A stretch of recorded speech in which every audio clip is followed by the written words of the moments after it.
fight that people want to see is the Canelo Triple G Part 3. Right now, we don't know if it's going to fight because Canelo going to the zone. Golovkin kind of weighing his options. Did you see that fight for Canelo? And what happens in a third fight? I mean, you're asking a question you know the answer to because you already know what I did, I'm sure, because it was on ESPN Sports Center, and obviously I didn't say it quietly. I said it, in a way that if I'm going to say something, I'm going to say it. If you ask a question, you're going to say nothing or you're going to say something. And when it comes to my sport, if I think it's important, I'm going to say it.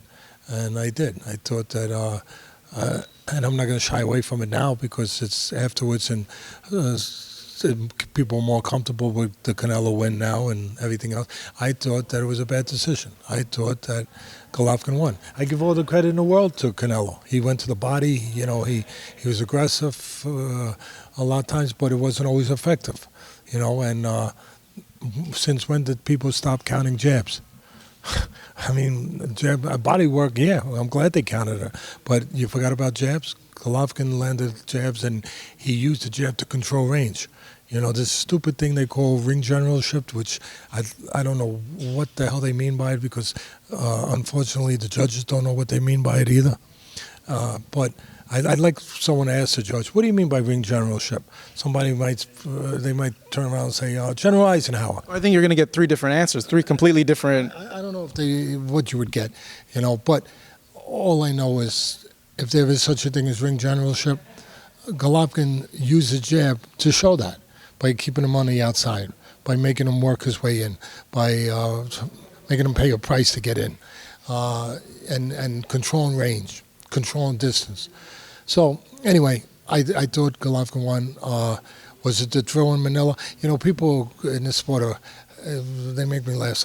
Especially you guys. You guys crack me up. Why did we crack you up? Oh, it was a great fight. Like, how many fights did you see?